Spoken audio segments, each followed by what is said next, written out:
see the way they hate. And I know better than to listen to people who are calling us slaves. I can feel the sunlight shining. Well, good morning, everyone. It's Monday, March 3rd, 2025, and welcome to episode 828 of the Lots Project Morning Show, where the coffee is strong, the opinions are stronger, and everything is always filter-free. I'm Brian, your host, and today I'm enjoying a Brian's Blend from foodforestfarms.com, where you can get 10% off discount code LOTS10, and the shipping is always free while you're there. Check out the C4 Club, probably the best coffee club I've ever come across. Just fantastic air roasted coffee delivered directly to your door once a month at a phenomenally low price. Like, you can't beat the price, just so you know. Check it out at foodforestfarms.com. If you're not into the coffee club, just pick up a pound or two and try it. It is a fantastic product. Today, I'm going to be chatting about lots of new website stuff. The irritation factor's been cranked up, I have a feeling, and I love my wife. The big reason why it's not what you think. Well, it might be what you think, but I have one special reason that I realized this morning that I love, or this weekend, that I love her more than anything else. I'll share that and so much more. So thanks for hanging out. Let's head over into the live chat, see who's hanging out, and we will get rolling with the show. Looks like Noster's working today. Just looks like Noster's working today. Good morning. Good morning, Seattle. In early, must be on break out there working hard in the Amazon warehouse. Says he love the Candy Wood meth crew story. I don't know if the crew and Candy were active meth participants. The two dudes unloading the truck were actually pretty old. I would say definitely well into senior citizens range. I'm not sure if meth was involved. Maybe. We'll see. Definitely the first purchase of wood I made this year in Tennessee was probably some chemicals involved. The darkness when Candy came and gave me the wood, it was in the dark, so I really couldn't see. So sometimes that's just for the better. Good morning, Digger. Thanks for popping in. Appreciate you. John Palmer, good morning, good day, and good week, sir, as well. Hunter, good morning over on Twitch. Thanks for popping in. Appreciate you as always. Canadian Farmstead, driving. Well, don't enjoy this show so much you run off the road, but definitely have a good time. Good morning, Mike's Homestead. Thanks for popping in. Pip says, just picked up this morning's order of Food Forest Farms coffee. You just picked up this. Where did you pick it up from? And how were you not craving it? This actually isn't a Brian's Blend. I forgot to change the intro. Forgot to change my notes in the intro. I did everything except the coffee, and it's actually Ethiopian. Ethiopian is fantastic too. Brian's Blend was last week. Enjoyed that bag. Finished it out and moved on to this Ethiopian light. So anyway, hope everything's been going good for you guys. It was a great week. We had Pip says my mail goes to my old roommate's house. Such is life. I have alternative mail delivery situation too. I feel you. I gotta head out today and grab some mail. Well, it's a pretty good week overall. We did have some cold. We had some warm up. We had a wide range of temperatures. Spent a lot of time inside doing web work. I mentioned last week that I got the new. Well, I inadvertently got the new Lots Project website up and rolling, and switched over and replacing the old site from the web hosting guy just doing it. I asked him if he could and explained what I wanted to do, and it was done. And so we just left it instead of trying to mess around, do it again.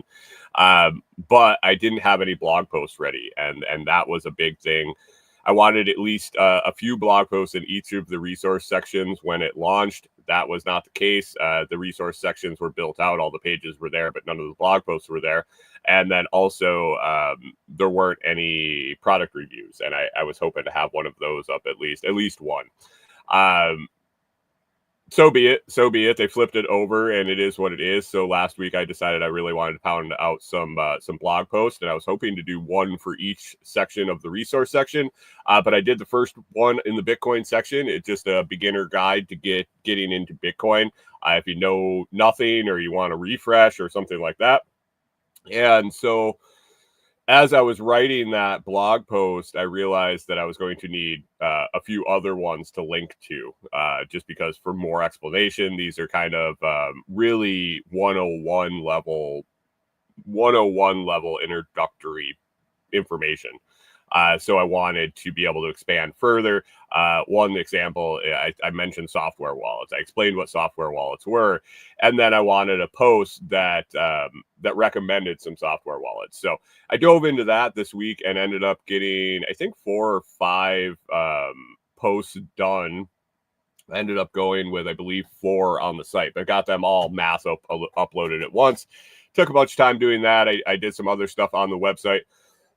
But that's up. So Bitcoin has a Bitcoin section on the resources, has a few blog posts, just some intro, like I said, intro 101 level Bitcoin stuff, some best practices for security, an explanation of what Bitcoin is, a hardware wallet. I don't think I did the hardware wallet section because there's only one I used, or 2, I guess, one company, but software wallets and maybe an explanation on layer 2 and Lightning and Liquid, I think, is the other one I went with. But got those uploaded. I also got started on the podcasting first round of blog posts, and then I'll continue with the AI after that.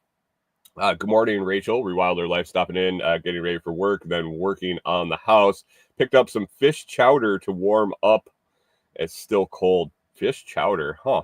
We had tilapia last night. We had fish for the first time in quite a while. I shouldn't say quite a while. We made fish for the first time. I shouldn't say we. Corey made fish last night for the first time in quite a while. We had a fish fry here locally a couple weeks ago, 4 weeks ago, maybe a little more, and it was not good. I mean, it was all right. But Corey and I both talked about the fact that we both were very, very spoiled in our lives regarding fish and fish fries. Me growing up on close enough to consider it the East Coast. I was 6 hours from New York City, so close enough to get some fresh fish. We had lakes around. We had phenomenal fish fries on Friday nights. Every place had one, whether it's the Elks Club or the Legion or just a regular bar. And then after New York moving to Minnesota and landing in the land of 10,000 lakes and crappies and walleyes and sunny fries, and it's just, so we were really spoiled. And we came down here and it's catfish.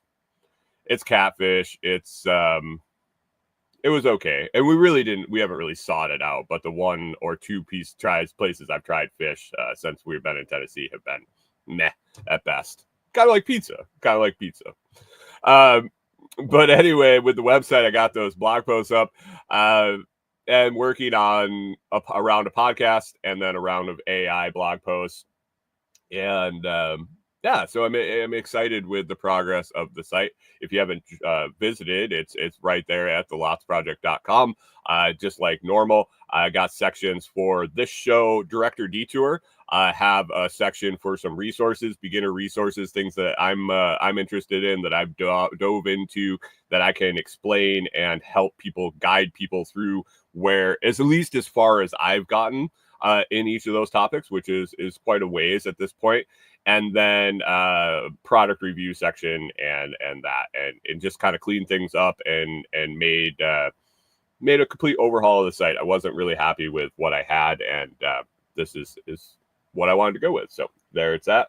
Rewilder says, I made seafood, leeks, mushrooms, potatoes, raw milk, fish, all from the land, or my friend Amazing. We're spoiled too, catfish. Yeah. Sounds good. That sounds good for sure.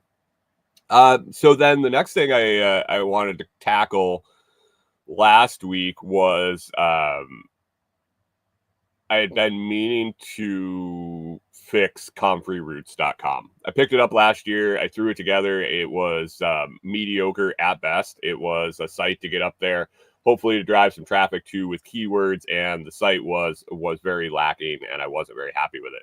I took some time, went through it, and just wanted to make a simple landing page and a product page and a checkout page.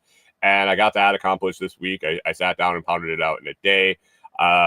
Thanks to my friends, my Comfrey friends, for sending out some pictures for the site and helping get that rolling. But got some information, threw up a Facebook page real quick, and hopefully driving some traffic to my site this year and get away from being beholden to Etsy as much as I am for those Comfrey sales, and take a little bit more of that share onto my own site, and that would be really nice. But Comfrey's rolling for the year already. We started off, February was decent. Had a few orders, a normal trickle in February, and kicked off March here with a couple orders already so far in March. So Comfrey is up and rolling. If you want to get your Comfrey, you can head on over to comfreyroots.com, where you can get 10, 20, or 50 packs of Comfrey Roots. And I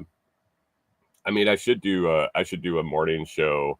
I should do a morning show discount.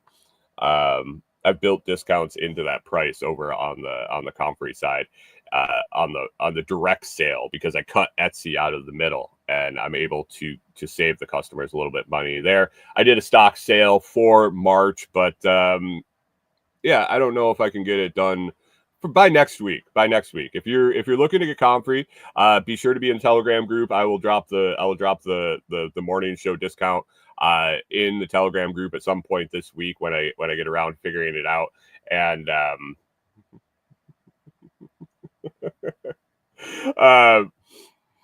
Hunter weighing in on some oh, nice.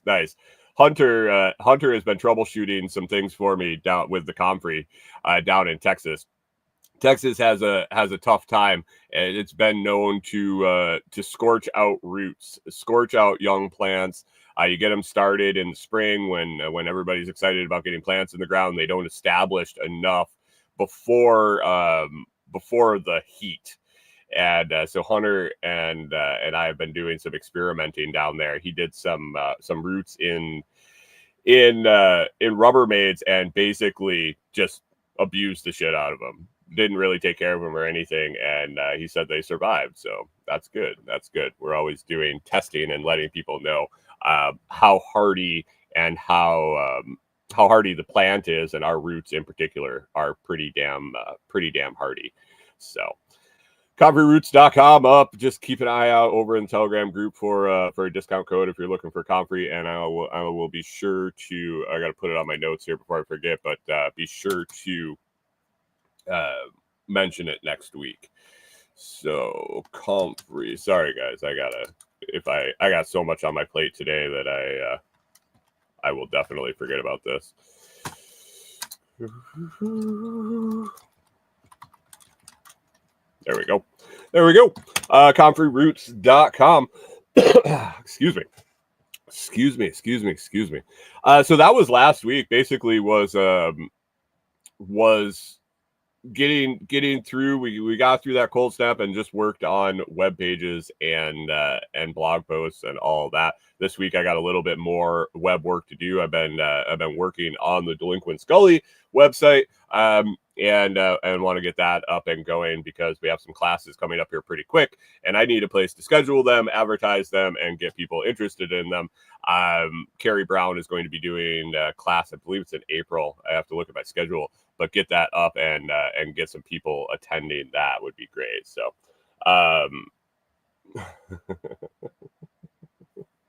Rewilder, says I saw your snail pic. Yeah, Corey and I yesterday we cleaned out her with a little bit of help from me.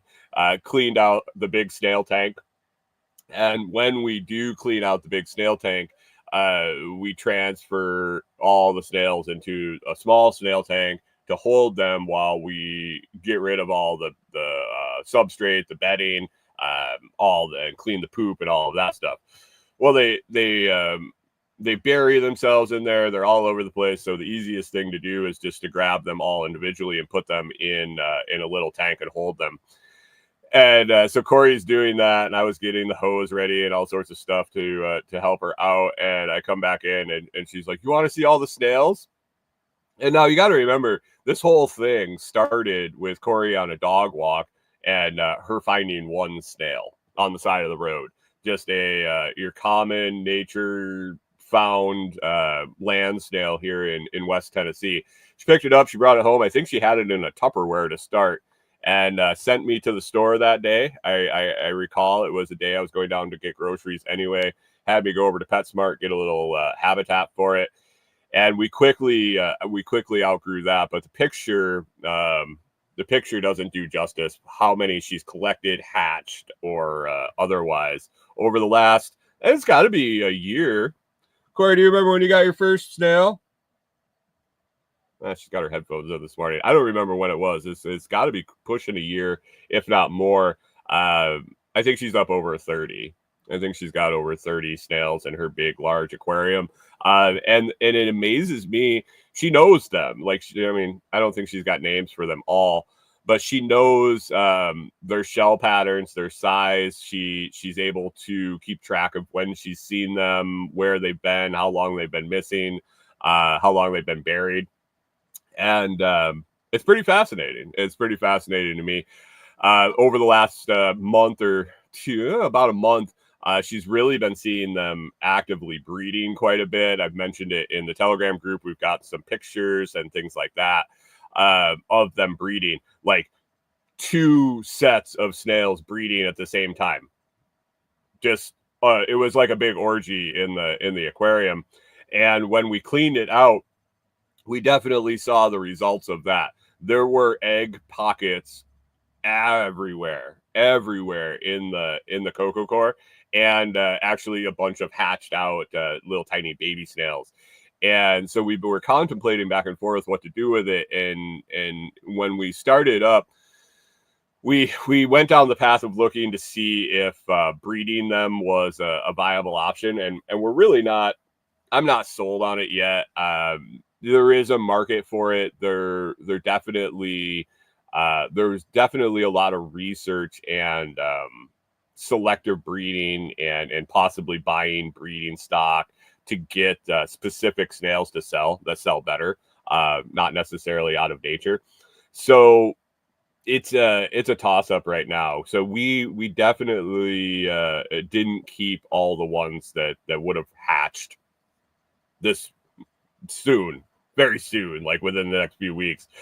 We release them into nature, but still have it on the radar what we want to do. Corey absolutely loves observing them, having them on our desk, and having them as pets. So they're not going anywhere. Our project with doing the live feed, it kind of fell apart with equipment issues and the internet moving and all of that. There was just a lot of hoops to jump through that the juice wasn't worth the squeeze yet. At some point that might be a better option when all the technical sides are easily overcome. So cleaned out snail tank and got a picture of a ton of snails. It's cool. They're pretty cool. If anybody's interested in it, we can definitely sell off a few.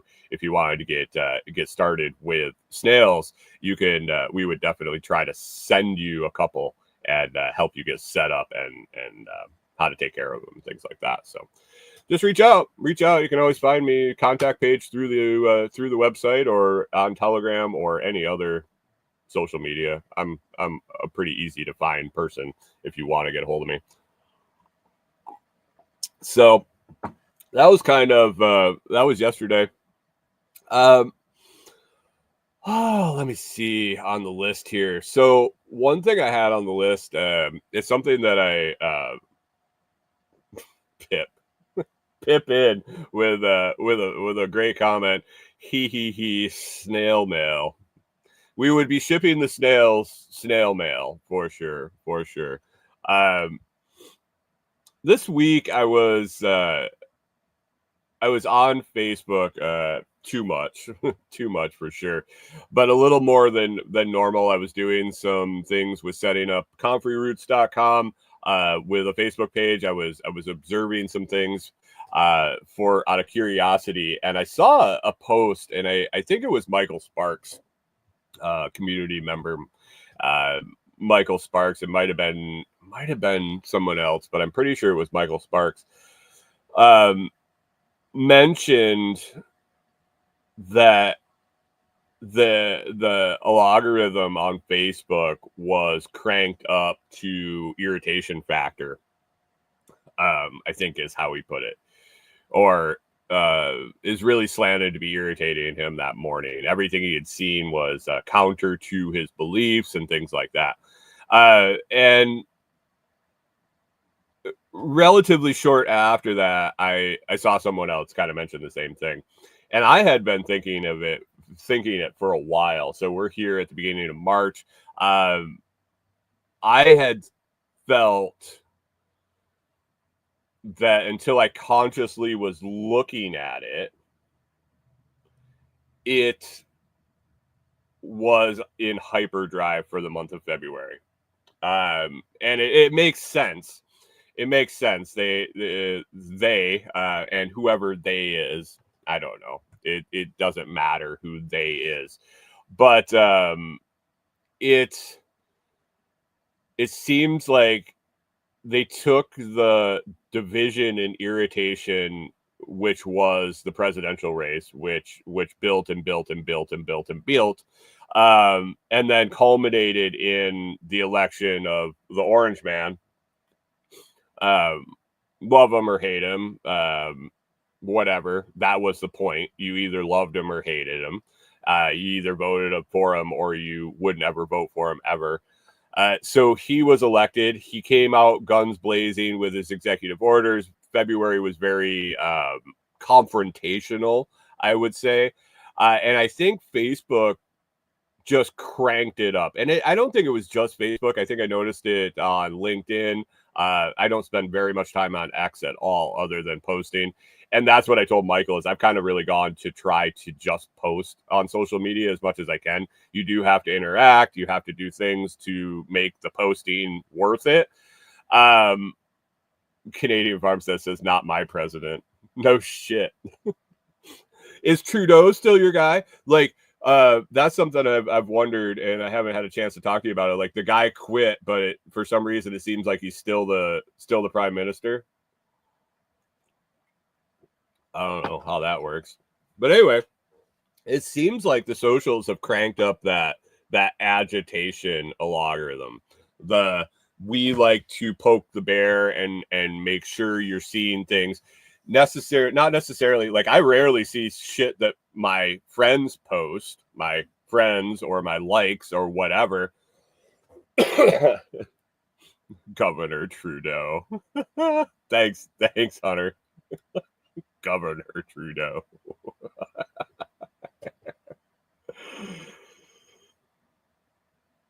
Canadian Farmstead clearing things up.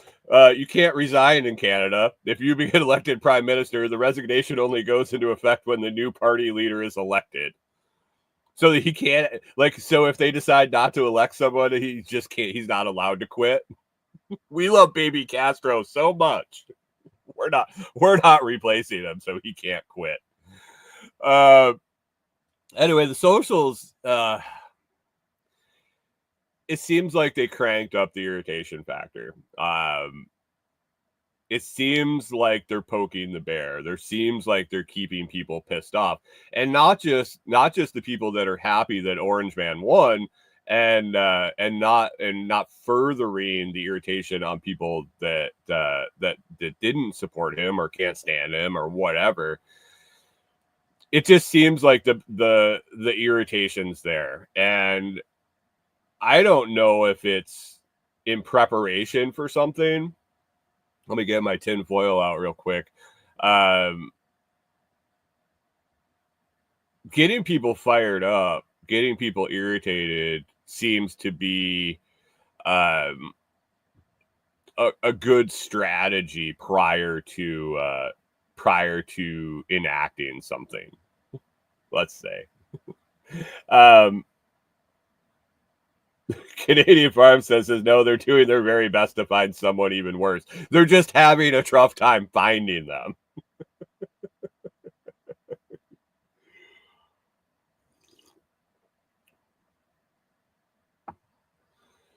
John Palmer says if you turn it off every time it shows you stuff you don't like, it stops showing you stuff you don't like. Works for me anyway. Yeah, because it's never open. if you turn it off every time it shows you something you don't like, it's just never on. That way you can't be irritated. That's a good plan. But I think we might be in store for some bullshit. Not just your everyday normal bullshit, not the stuff that's been going on for a while, but like big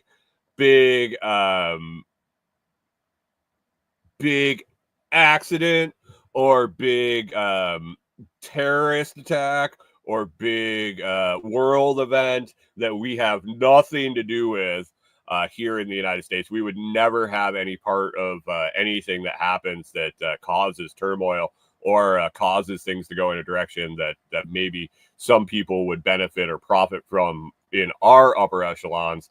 That would never happen. So that's not what I'm talking about. I'm thinking that maybe there might be,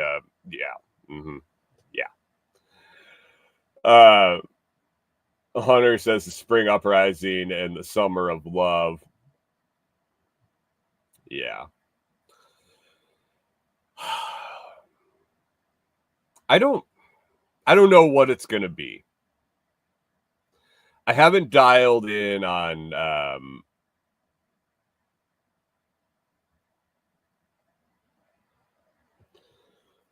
Rewilder's Life says foil stock skyrocket. Tinfoil stock skyrocket. Yeah, I don't know. I don't know what it could be. I don't think we ever really know what it could be, but I just feel like if we're inching up on the precipice of something. The country is really kind of pissed off in one way or another. They've really figured out a way to piss off even the happy people, the people that were excited that Trump got elected are now irritated because they're finding all this government waste and blah blah blah and Doge and how much of it is kabuki theater and how much of it is real. How much of it is actually waste and how much will they actually do anything about it? Who the fuck knows? Doesn't really matter in your day if you don't know. But they found a way to keep people irritated that are even excited that they were happy that their side won. Because, oh my God, look at this. Oh my God, look at that. And then the people that don't like him, don't like Orange Man and Elon and all the whole crew there are just pissed off in general. So, who knows? Who knows? Is the idea of what they're doing something phenomenal? Do I wish they would just take a machete to all of government? Yeah, I wish it all would disappear. But Rewilder Life says unfunded all. Right. I mean, there's nothing. And that's another reason I don't know much about all of this. I can't speak specifics because the minute I see it, I just turn it off because I don't want to be irritated anymore. Yeah. So I think there's something coming along. I think the irritation factor has been cranked up. across the board, whether it's on purpose or just naturally, people are pissed off about shit going on, which they should be. Hunter says, if we get rid of government, who's going to tell me the exact number of pillow fluffs is optimal? I don't know. You could go get fluffer training. Wait, that's a different industry. Good morning over on Noster. Thanks for stopping in. Appreciate you over there. So the irritation factor is on high alert. That is one thing I have been spending a lot more time on Noster. Thanks for the cue over there, intuitive guy, to mention Noster. Noster has your own algorithm. You don't get fed bullshit if you don't like it. You follow who you want.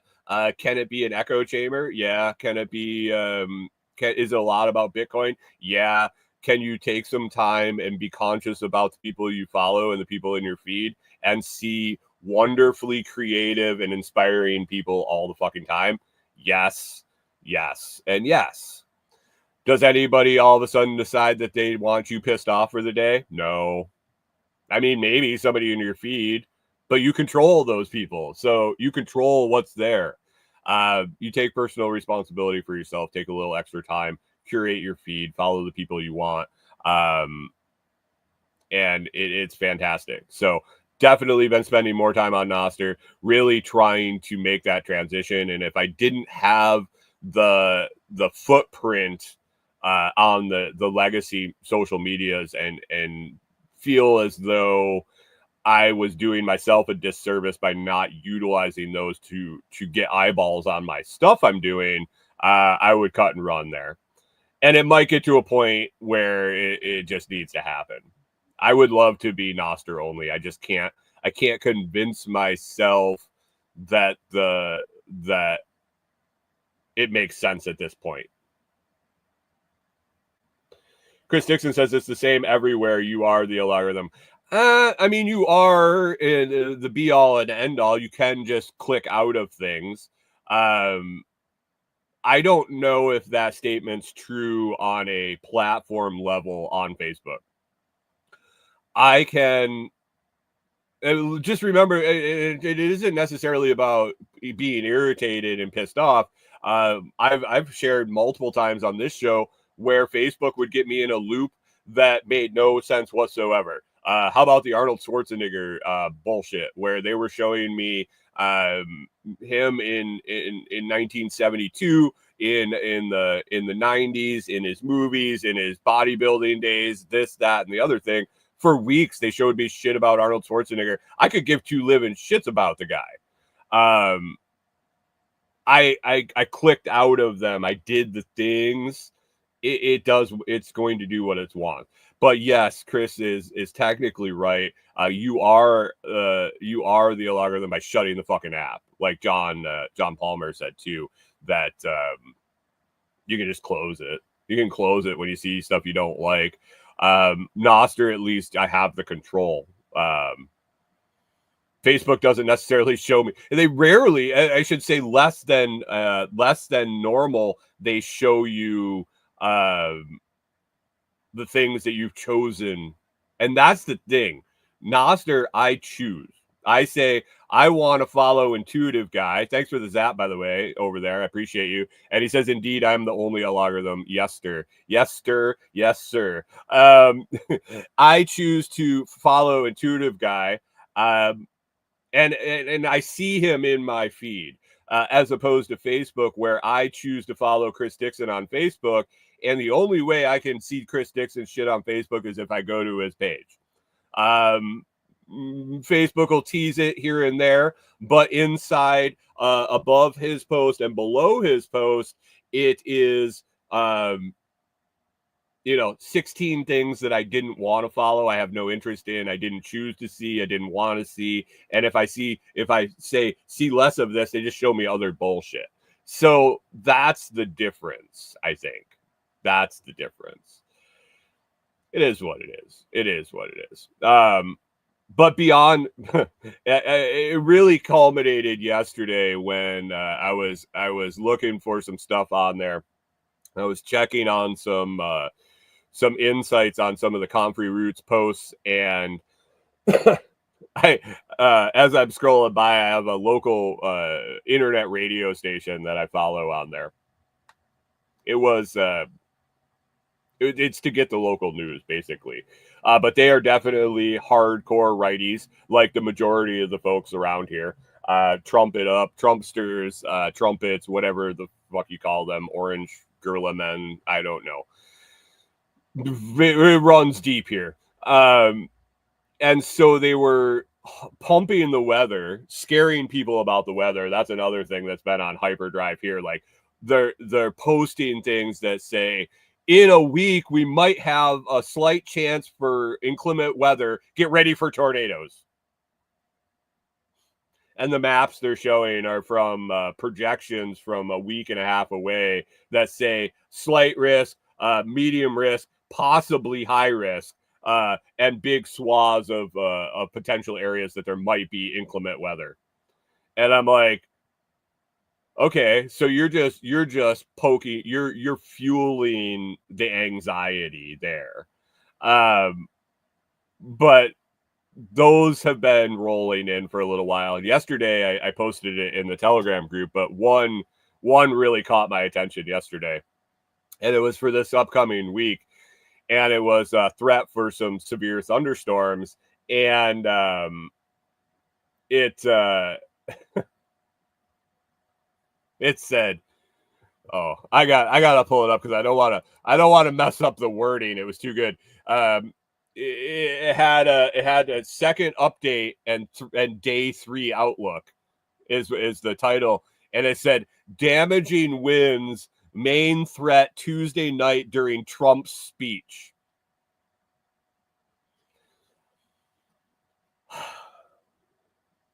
And I don't even know the purpose for putting it in there. Was it because they feel like everybody in the fucking world knows when Donald Trump is talking, when he's giving his speech? Or are they implying that the storm is going to hit during Trump's speech and this is somehow somebody's fault or something? I'm not really sure what the point of putting the threat Tuesday night during Trump's speech is. There's a wind advisory for Tuesday, Wednesday, 50-mile-an-hour winds possible. But look out during Trump's speech. There might be high winds. It's insane. Like, what do the two things have to do with each other? No idea. So, Pip says you gotta assume that Harp is just trolling people. Find the hotbed of trumpets and throw some high winds at them during a 1 hour period when the orange man's on TV beating his chest and talking. Did you guys see the Epstein files? Me neither. What a joke. Like, that's like saying you gotta I can't even make a simile for that because it's the most insane thing in the world. You think that the people that they're not going to incriminate themselves. I'm sorry. I'm sorry. Oh boy. Anyway. Hey Corey, when did you get your snails?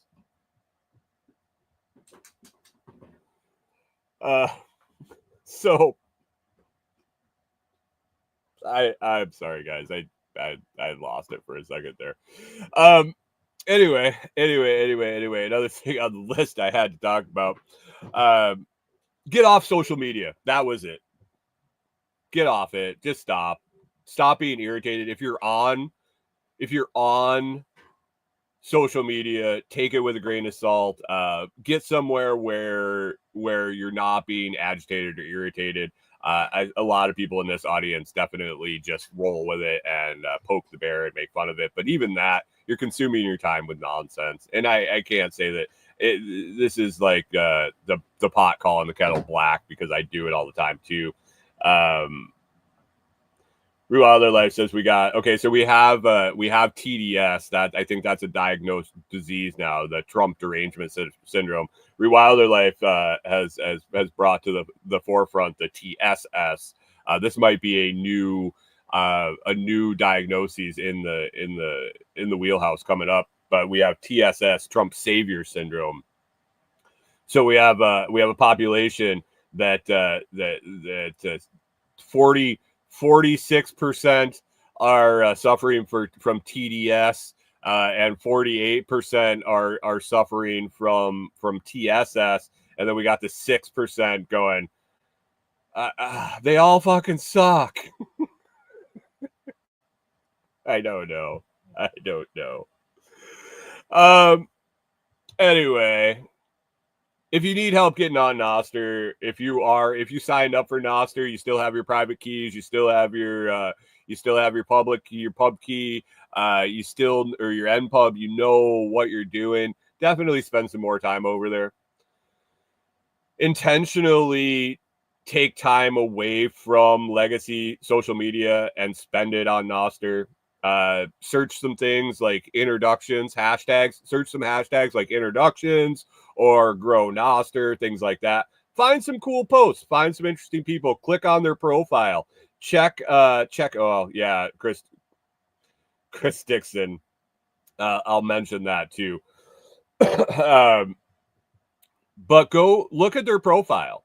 Look at the things they post. See if they align with you. See if it's stuff you're interested in, or maybe stuff you disagree with, but maybe they present it in a way that you're willing to learn or to read about it. Rewild Life says new t-shirts, the 6% Club. Brian goes to his notebook, jots the 6% Club down, and will never remember when it comes time to do that. But I like it. TDS versus TSS. Chris Dixon says, go touch the earth. Yes. Give this a try for a week. If you're feeling irritated, you're feeling stressed out, you're feeling overwhelmed, you're feeling butthurt, taken advantage of, I don't know, whether you're feeling shitty in general, take 3 minutes, 5 minutes, 1 minute, take your fucking shoes off. And I know it's cold in a lot of the country, but you got to have some place where you can go and stand on some even frozen soil. If you can make it warm, but put your feet in contact with the ground. Or if it's too cold and you can't do that, maybe it is too cold. I get it. Go stand outside for a minute with no phone, with no electronic devices, with no things on your mind that you got to do. Not walking to the car to go to the store, not walking from the car into work. Go outside to do nothing except be outside. If you can. If you can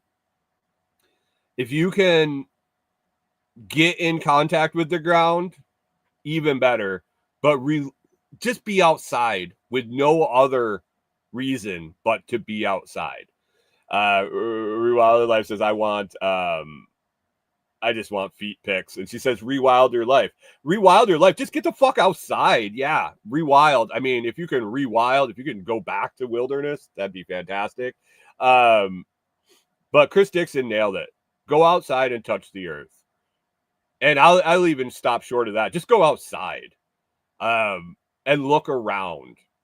Maybe you're in the city. You have to have a tree. Go look at the tree. Go look at the bark. Go look at the leaves. Observe them. Don't just walk by them and notice them. Observe them for a minute. Go look at the flower bed. Hunter says, there is a VR world that is grass. I saw it yesterday. You don't need grass. Grass is fantastic. A wonderful grassy pasture, whatever. You can go stand on the dirt.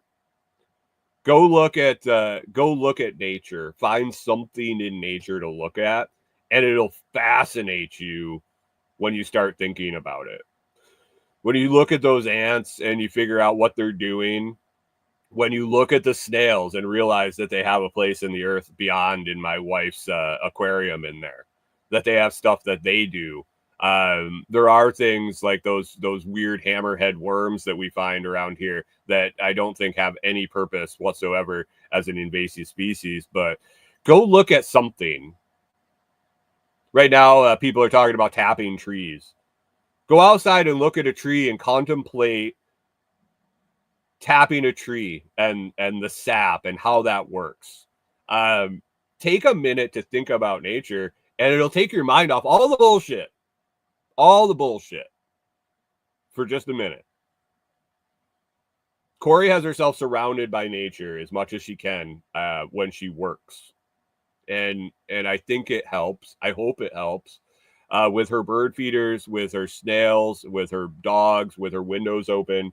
I think she is as close to nature as she can be while she's in a very highly irritable space with her job. Highly stressful, highly irritable, and I think that the nature around her helps get through that. So, thanks, Chris. Yes. And I don't believe that's your hippie advice for the day. I think that's just wholehearted good advice. Go out and touch nature. Definitely.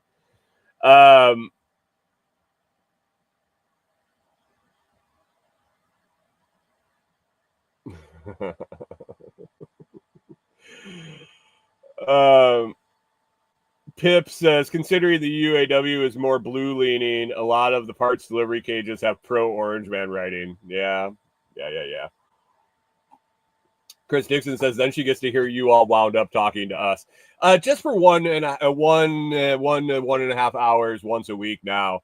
And she shuts her door. I think she's probably got her headphones in when she's not on a call during this show. But we're going to talk about her now. Hopefully she's not listening.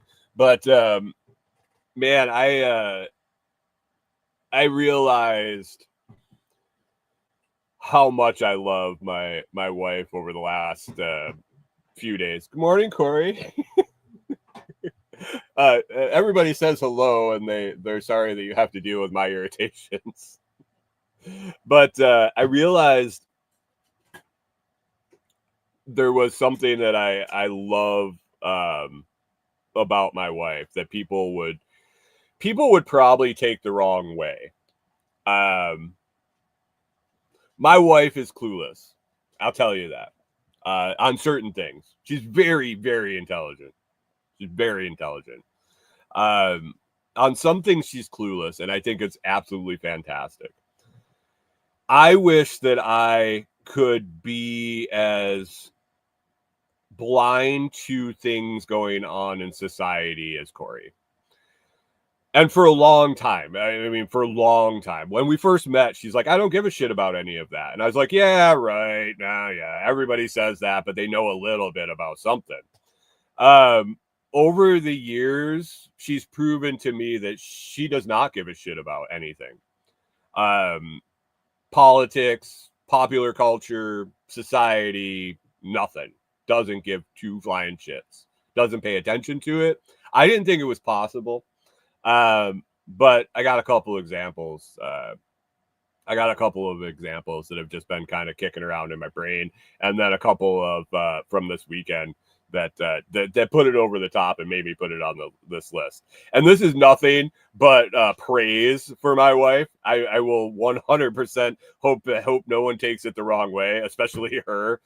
But I think she's proud of it too. So I don't think this would be poking fun at her at all. But I've told the story on the show before about her understanding of popular slang terms and sayings way back when we were on the farm, and we had a little good laugh about her her talking about her tomato plants and how they were tossing shade on each other, throwing shade on each other, and had no idea that was a slang term at the time for a diss for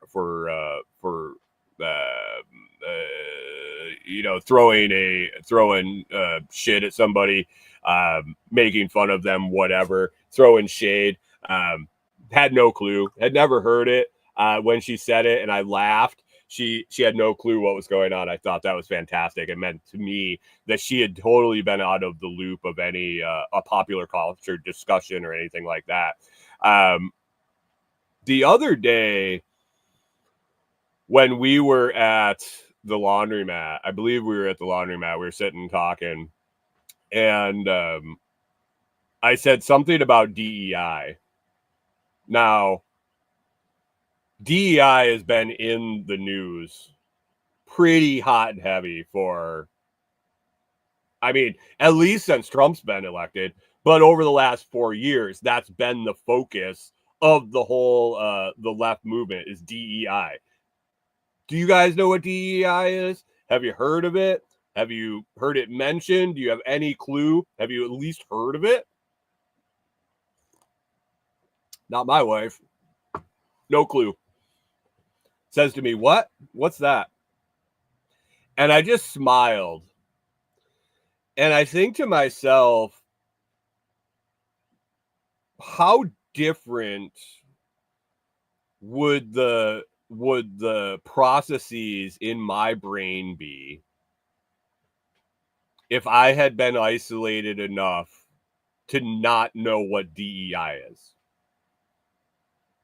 If I had been able to not focus on that bullshit. And that's what I'm saying. I'm not saying that it's a bad thing. I wish I could do more of it.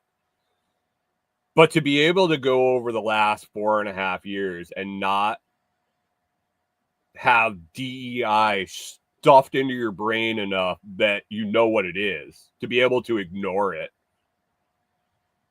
I wish I could do that. So I explained to her, and she's like, I mean, I get it. Like, I know that that's happening, but she had never contemplated the term or heard the term or internalized the term, noticed it enough to have it in her brain. I thought that was fantastic. I wish I could do more of it. I try to do more of it.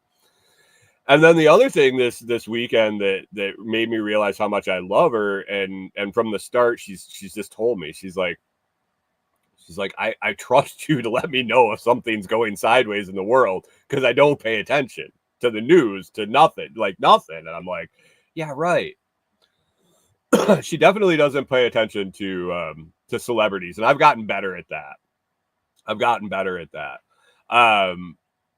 Music, TV, actors, pop culture, all of that. I've gotten really, really a lot better at stepping back. And I think that happened when we cut TV. A lot of it, and so now over a dozen years ago at least. But I still am in, like, you get it tertiary as you're looking at other things. You hear names and you hear people, you hear the headlines of celebrities in the news, blah blah blah, just in passing. But we were watching a show, a movie or something on Amazon, and there was a character in the show that looked familiar. Didn't know who he was, and I don't even think he was anybody famous. I can't even remember what it was, but I don't think it was a main actor in anything. And he looks similar to a character in another show we've been watching, and the character in the show we're watching, he's white, and this dude happened to be black, not super black, just darker skin than the white dude. And the guy's name of the known person, his name is Jay. And I said, oh, that's like Black Jay. And she's like, who's Black Jay? And I paused for a second and realized that I could just make people up in my wife's life. I could make up celebrities. I could have this whole fantasy world of celebrities that I just name and make up personas for, and she would really just never have any fucking clue. I I contemplated it for a split second. I just looked at her and chuckled, and I said, he looks like a black version of that guy in the other show. But man, the opportunity, the door swung wide open, and I just couldn't walk through it.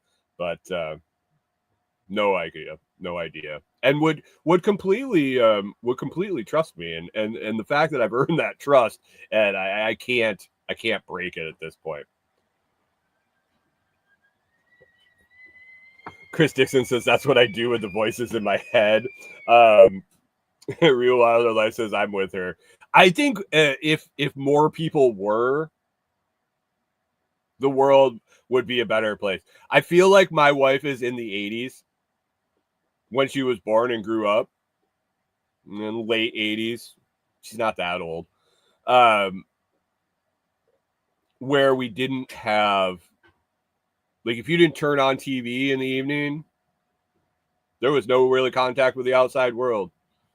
If you didn't pick up the newspaper and you didn't turn on the news and you didn't turn on the evening TV, if you just spent the day outdoors, you woke up, you ate your breakfast, you went outside, you did your shit, you came home and you went to bed, there wasn't a constant onslaught of the world, the bullshit, just celebrities. You had to pick up Us Weekly and intentionally learn who was popular.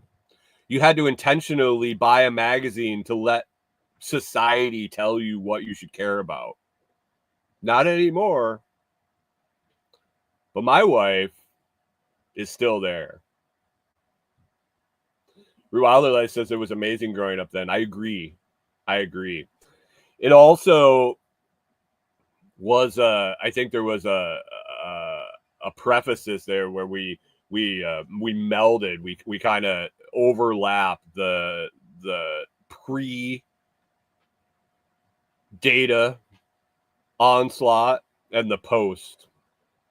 And I think when you experienced it prior and then it developed and you realize the power of it, you get immersed in it. I took hold of it and immersed myself in it. And now I'm trying to backtrack and get out of it as much as I can, and utilize it for what it can be used for and what it can be powerful for. But the bullshit that comes with it is definitely there. And it kind of circles back to that irritation factor. There are purposes to use social media. I think they get lost in the mix. I really think they get lost. And you need to be very intentional on why you're using it. I struggle with it. I struggle for sure. I've tried different methods. I've tried clocks on my phone. I've tried this, that, and the other thing. I don't know how she does it. She just doesn't care. She honestly, in her heart, couldn't care less about any of it. And I think a lot of us say we don't, me included. But when it's put in your face, there's something that eats at you inside. I'm also like a vacuum when it comes to information. It all gets sucked in and it's just rattling around in my head. And that's been since I was a kid. So that's a double-edged sword with social media and the ability to just scroll through mounds of information all at once. And it's all just it's a cesspool. So anyway, I love my wife. I wish I was more checked out, I guess. And people look at I was thinking about her and this trait she has and how in today's world it's almost frowned upon. I even prefaced it that people would think that I'm making fun of her. I think it's a very envious a quality. I think it's a very, very great quality that she has. And I think in society it's almost labeled as how can you be that clueless? How did you not know that? And I get that reaction sometimes when I talk to her, and then I circle back and realize, what difference would it make if I didn't know? What difference would it make if I didn't know that? She's right. She's right. I'm wrong. So anyway, that's a little about Corey and how much I love her. AI class wrapped up last week. The AI class I was taking, Joshua Hale's 28-day ChatGPT challenge. It was phenomenal. For the money, 1,000% worth it. I would say I was in the upper end of the skill level going into the class. It is definitely focused on people that may have opened ChatGPT and typed something in it, maybe dabbling with it a little bit, not sure how to use it, what it is, what it's all about, even up into intermediate users or people that are using it almost daily, at least daily, because I was using it daily prior to the class and I learned a ton. John Palmer says, like, people not being able to believe I didn't know when the Super Bowl was. I'm getting there, man. I'm getting there. Football's a tough one for me, but the rest of the sports in the world I've really checked out on. And there's reasons for the football, but getting close. Josh's class, though, for anybody even up into using daily AI, he's doing another round. It's going to start at the end of March. It's up to the 30-day ChatGPT challenge. And if you didn't take this round, I don't think I saw anybody in this audience in the class. I think we had 50 people in the class.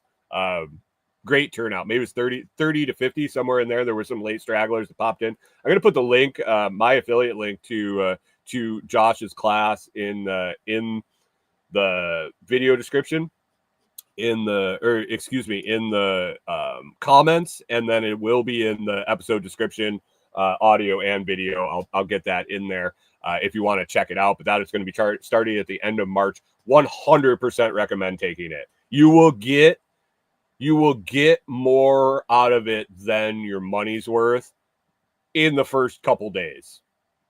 And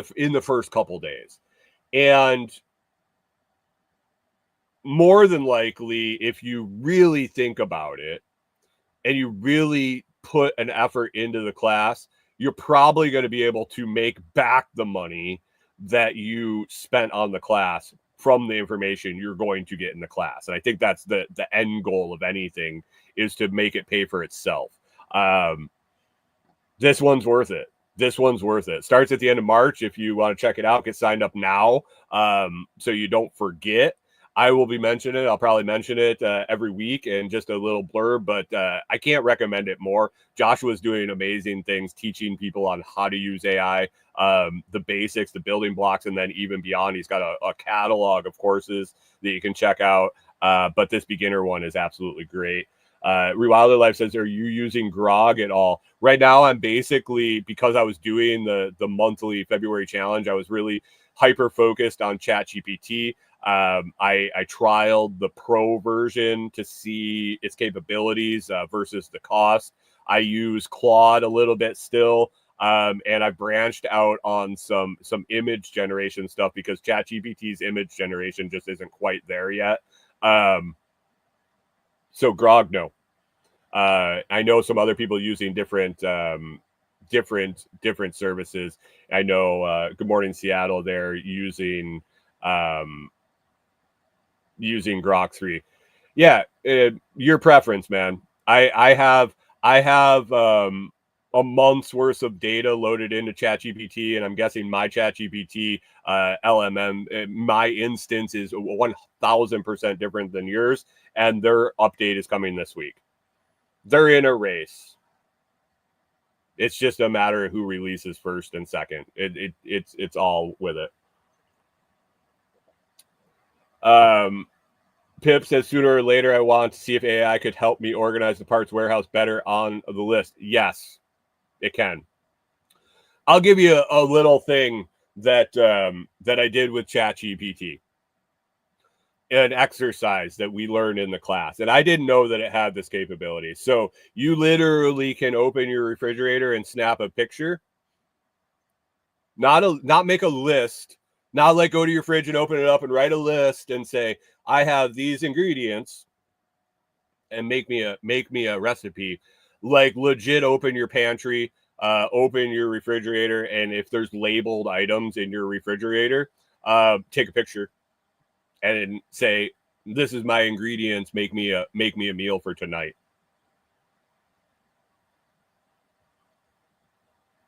Good morning, Seattle says ChatGPT is woke and Grok will help you plan a heist in public. I don't give a fuck if it's woke or not. Is it worth, like, legit, do I need it to not be woke to make me a menu? Do I need it not to be all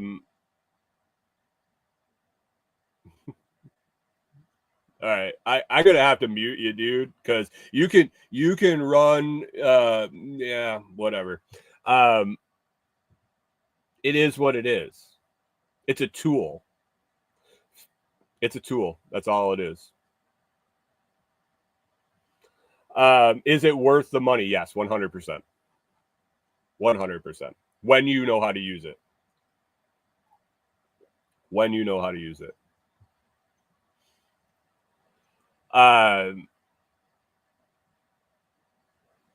So yeah, take a picture. Take a picture. That's just it's the tip of the iceberg. It just happened to be something that I had no clue of its functionality, and that it was capable of that. Blew my mind. The class, taking the class for an intermediate user,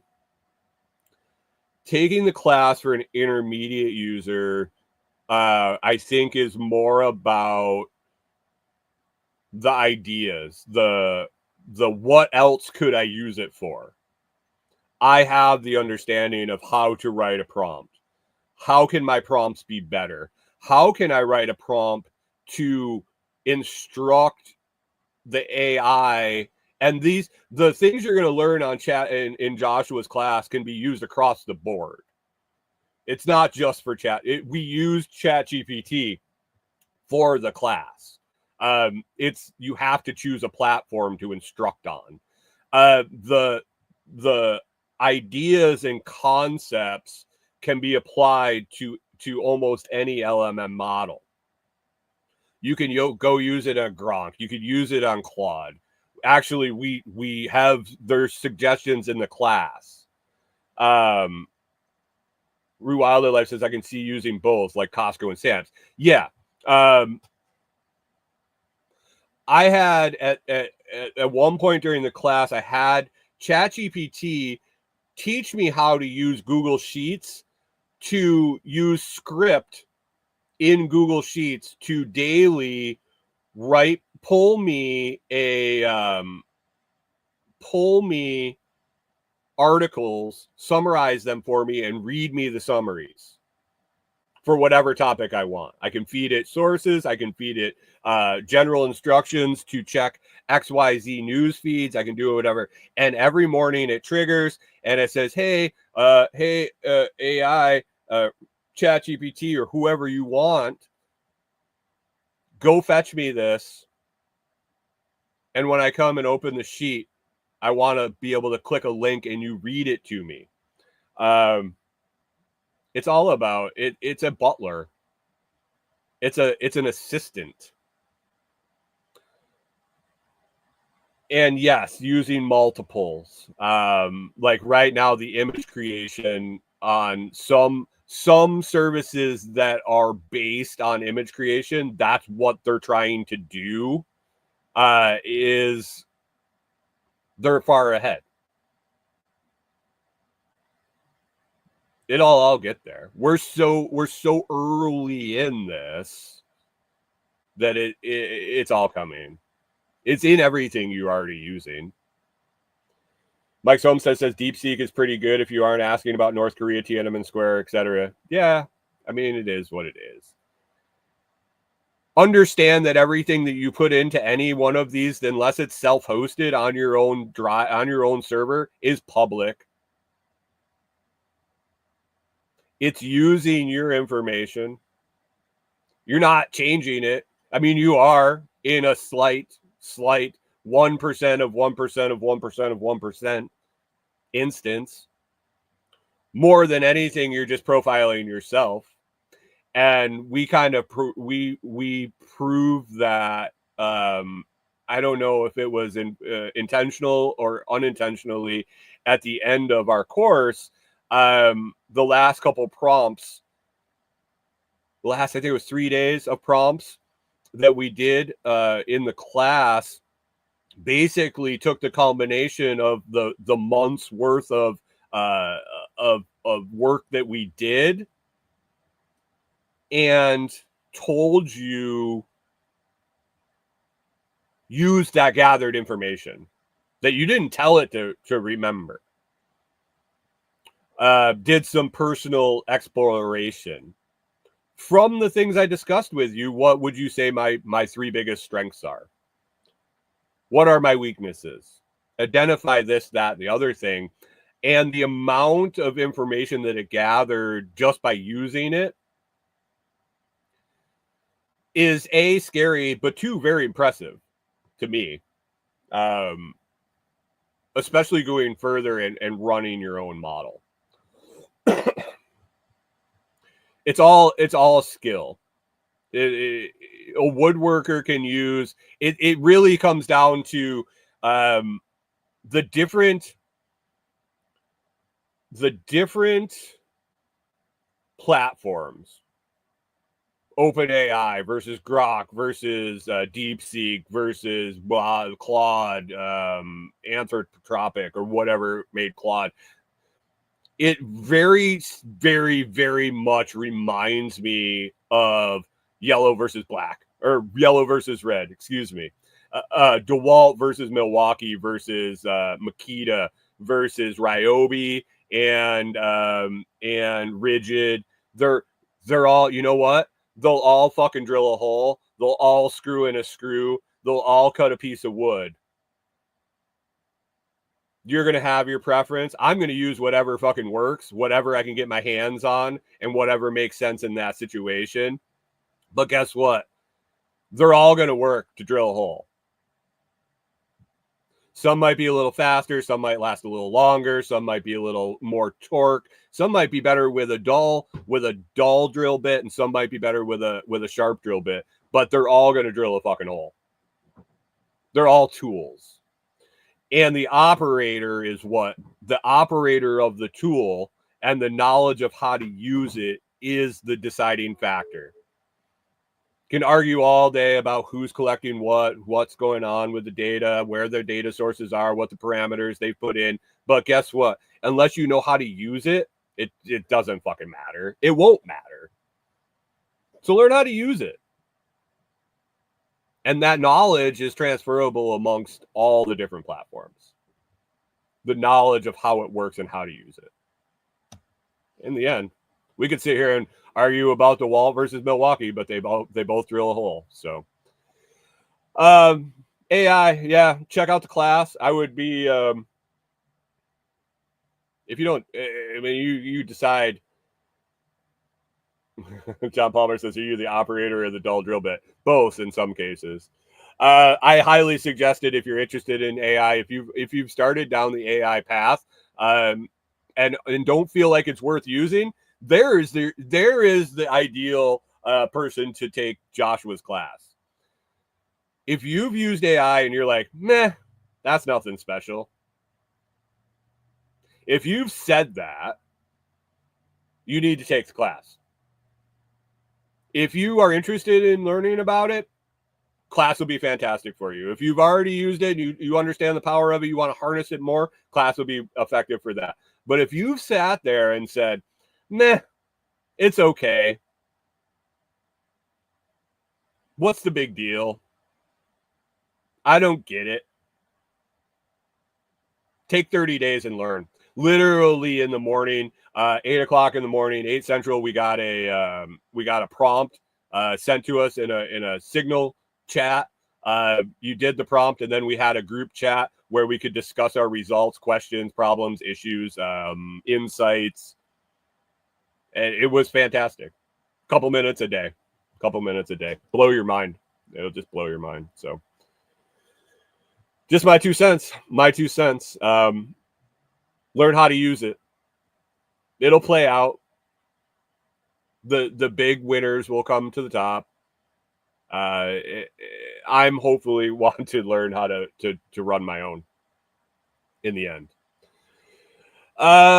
Director Detour, check it out, guys. I've been putting blog posts up on the site. They last week, I believe, have gotten their own, or maybe a little bit more. I think I got four episodes up, blog posts every day. One went up today. If you guys didn't listen to last Friday's episode of Director Detour, I went back and forth. It's extra long. It ended up being about 70 minutes, hour and 10 minutes. It was with Tim Thomas, a Australian ex-Special Forces operator who has gone on a mission to help save veterans. They have an epidemic in Australia as well as we do here in the United States with veteran suicide. Hold on one second. Hunter says, wonder if it can do my takeoff list on blueprints. Absolutely, yes, it can. Absolutely, 100%, yes, it could. I have a project coming up with AI that I'm not going to talk about quite yet. But it kind of blew my mind that I'm going to be able to figure out how to do it. And once it's rolling and once it's a little further down the line, I'll definitely share it with you guys. But yes, I believe it could do a takeoff list on blueprints, Hunter. Sorry about that. Tim Thomas, epidemic here, veteran suicide, we know is a 22 day, 23 a day. I think it's going up. Australia has the same issue with veteran post-discharge suicide. Tim recognized that being in the service and has found some alternative ways to help that through breath work, through getting better sleep, through non-drug methods, non-pharmaceutical methods for sleep, for getting better sleep, from understanding that our body thrives on breath work, on oxygen, on good sleep, and not on pharmaceuticals to knock us out and to make our brain feel better, that our bodies are able to do that. We had an in-depth conversation at the end of the episode. He did some breath work with me, and the change, how instant the change was, gave credence to me of what he's talking about. We've continued to talk since we recorded the episode. I talk to him every couple days, and he's legit. So listen to the episode. He provided 20 free copies of his audiobook. He also has an app. He also has an app on the Google Play Store and Apple Play called Breathwork in Bed. Give it a shot. There's a free trial on it. The app wasn't for me. It might be for you. It just wasn't for me. I'm not saying it's bad, good, or indifferent. It just wasn't something that fit into my schedule. It might be something that you need. Otherwise, you can explore more of his stuff through his audiobook in that. So definitely check out Tim Thomas' episode of Directing Detour. You can find that at thelotsproject.com under podcasts.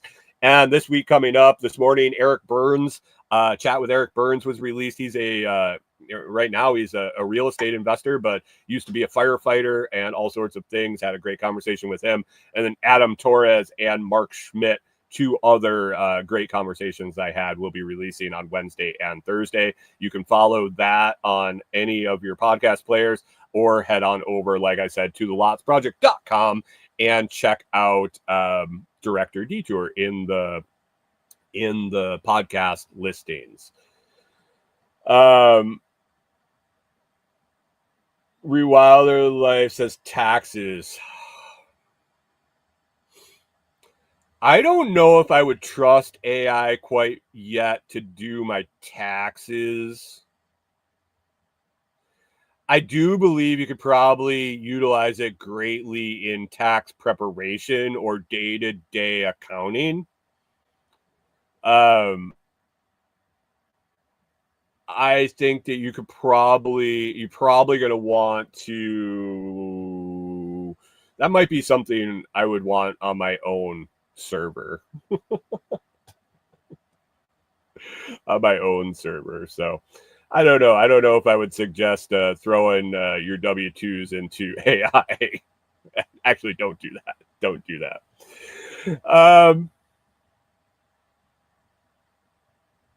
Yeah, I think that's what I got. That's what I did have something about Trump and the strategic cryptocurrency, the strategic shitcoin reserve with a little B on top, market with a B.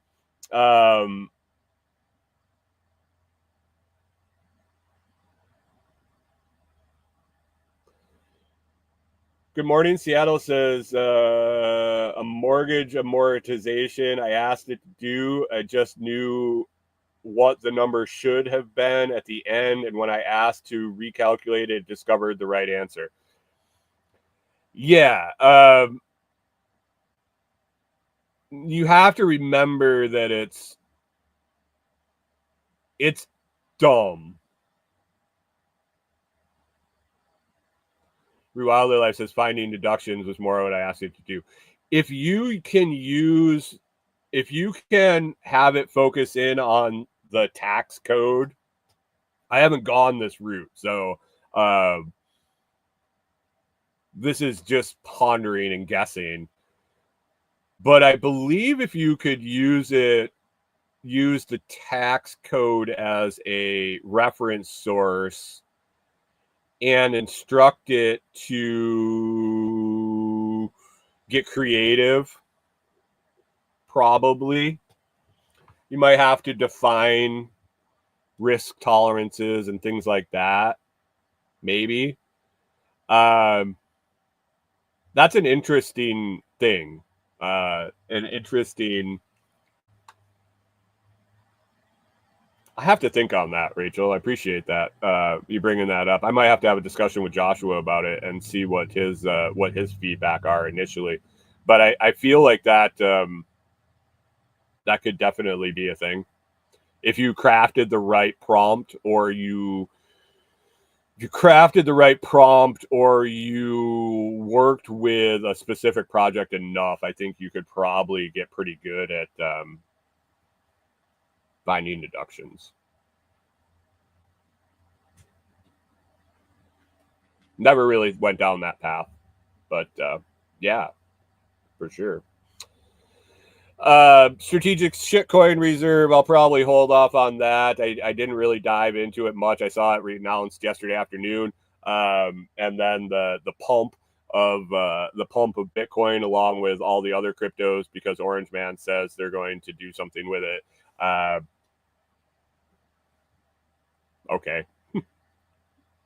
One quote from the one article I read that really stuck out to me was quote, under his Democratic predecessor Joe Biden, regulators cracked down on the industry in a bid to protect Americans from fraud and money laundering, and it just made me chuckle as Trump meets with Zelensky, and one of the biggest money laundering bullshit things is coming crashing down. That in this article about cryptocurrency, they were worrying about Joe Biden protecting us from money laundering through crypto. The irony. Anyway, I'll work on that for next week. We'll talk about the Bitcoin strategic reserve, maybe some other Bitcoin stuff, a little bit more AI discussion, and a follow up on my week. Other than that, if you guys had anything you want to talk about, I could hang out for a couple more minutes. Otherwise, I'm going to wrap it up, get out of here, get the show processing, and move along for the day. I appreciate everybody hanging out. Like I said, I got updates over on thelotsproject.com. If you're looking for comfrey roots for your garden, if your ground is thawed out, it's time to plant your comfrey, get it in the ground, get it rolling into spring. You can find that at comfreyroots.com, COMFREYROOTS, comfreyroots.com. Come on over to the Telegram group. You'll find a discount in there for show listeners, and we'll get that rolling here probably today. I'll get that up, discount code for that. If you could share that website with the folks you know that could use some comfrey in their life. If you haven't heard about it, if you don't understand it, man, I got 100 episodes about it. You can search you can search comfrey in my podcast catalog and find several different episodes about it. It's a fantastic plant. I've been dealing with it for going on a decade now, and you're going to get quality roots from us at comfreyroots.com. Check those out. Director Detour, check them out. Check out all the old episodes. We hit 50 episodes, 50 actual episodes. It says episode 51 in my feed because I do have a pilot, a little intro or whatever episode that I put out just to hold the space on the podcast host. So it says I got 51 episodes. Tim Thomas was episode 50. I moved on this week, was 51 episodes. So plenty to catch up on if you haven't been listening along the way. Pick an episode, listen to it. I suggest you start with the Tim Thomas episode and work your way back, and definitely catch all the new ones as they come out. So other than that, I hope you enjoy your morning. I hope you have a fantastic week. I hope you get all the stuff done. Like Chris Dixon suggested earlier, get outside, walk outside with no intention other than to be outside for a few minutes. 1, 2, 5. Stand outside with nothing to do. And if you can get in contact with the earth, take your shoes off and put them on the soil and just stand. I think you'll see a difference. Do it every day. I'm sure you'll see a difference. But get outside and enjoy nature. Definitely get off social media. Come over, check out Noster. Find the Telegram group. We got a bunch of people that don't have an algorithm there. We just bullshit and have some fun and share information in that group. I appreciate everybody over there. Great group of people. Beyond that, I hope you all have a fantastic day, a fantastic week, and we will catch up with you next time.